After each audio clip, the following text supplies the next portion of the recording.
Hydro கார்பனை பத்தி நம்ம முதலமைச்சர் என்ன சொல்லியிருக்காருன்னா, விவசாயிகளுக்கு பாதிக்காத வகையில நாங்க இதுக்கான நடவடிக்கைகள் எடுப்போம் அப்படின்னு சொல்லியிருக்காரு. பிரஸ் மீட்டுக்காக ஹைட்ரோ கார்பன்றது என்னன்னே தெரியாம முதலமைச்சர் சொல்லியிருக்காருங்கிறதா எனக்கு தோணுது. ஏன்னா உலக நாடுகள்ல 15-20 வருடங்களாக அமெரிக்கா, ஐரோப்பா போன்ற நாடுகள் எல்லாமே தடை செய்யப்பட்ட ஒரு முறை. எதனால இதை தடை செஞ்சாங்க அப்படிங்கறத இந்த காணொலியில நம்ம பார்ப்போம். The protesters are back here at this drilling site in Dent City. Some 2,000 demonstrators gathered outside government buildings in Bucharest in solidarity with residents of rural Pangesti, which is located in an area where shale gas drilling is due to begin.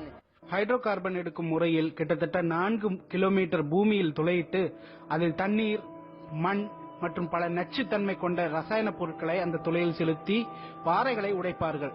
அப்படி செய்வதன் மூலம் பாறையில் இடையில் உள்ள hydro carbon மற்றும் methane வெளியெடுப்பார்கள்.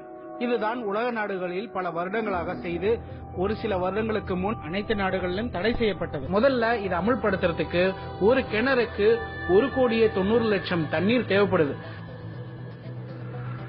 அது மட்டும் இல்ல, இந்த தண்ணீர் விஷ ரசாயனோட கலக்கும் போது பல கோடி விஷ நீர் இதனால் வெளியேற்றப்படும்.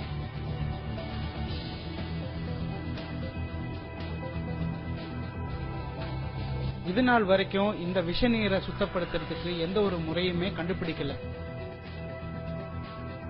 இதை எடுக்கும் தனியார் நிறுவனம் என்ன பண்ணுவாங்கன்னா, இந்த விஷ நீரை அங்கேயே விடுறதுனால காற்றும் நிலத்தடி தண்ணீரும் மாசடையும்.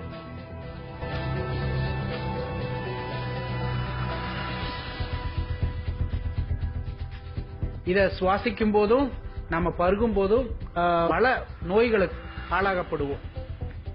including liver damage, nervous system damage, spontaneous miscarriages, cancer, and even death. This is the real human impact of exposure to oil contamination. அது மட்டும் இல்ல, ஹைட்ரோ கார்பன் எடுக்கிற இடம் சுத்தி பாலைவனமாக மாறிடும். 2008ல செர்ரி அப்படிங்கிற இவங்களோட நிலத்துல ஒரு தனியார் நிறுவனம் ஹைட்ரோ கார்பன் எடுக்கிறதுக்காக லீஸுக்கு எடுத்தாங்க. நம்ம ஊர்ல சொன்ன மாதிரி நாங்க மண்ணெண்ணெய் எடுக்க போறோம் அப்படின்னு சொல்லிதான் இவங்கள்ட்ட லீஸுக்கு எடுத்தாங்க. So we signed that lease. I said we were given $100 an acre.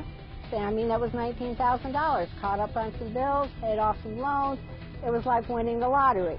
இந்த லீஸ் மூலியமா கிட்டத்தட்ட 12 லட்சம் ரூபாய் அவங்களுக்கு கிடைச்சது. அது ஏதோ ஒரு லாட்டரி அடிச்ச மாதிரி இருந்தது. அதனால நாங்களும் ஒத்துக்கிட்டோம் அப்படின்னு சொல்றாங்க. அந்த ஹைட்ரோ கார்பன் எடுத்ததுக்கு அப்புறம் என்ன நடந்தது, அவங்க வீட்டுல இப்ப என்ன பிரச்சனை அப்படிங்கறதையும் பார்ப்போம்.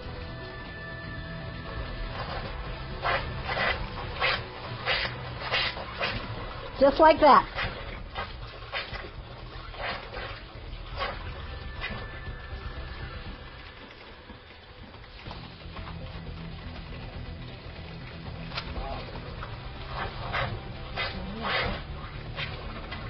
ஹைட்ரோ கார்பன் எடுக்கிறதுக்காக செலுத்திய ரசாயனம் அவங்க நிலத்தடி தண்ணீரோடு கலந்ததுதான் இதற்கு காரணம்.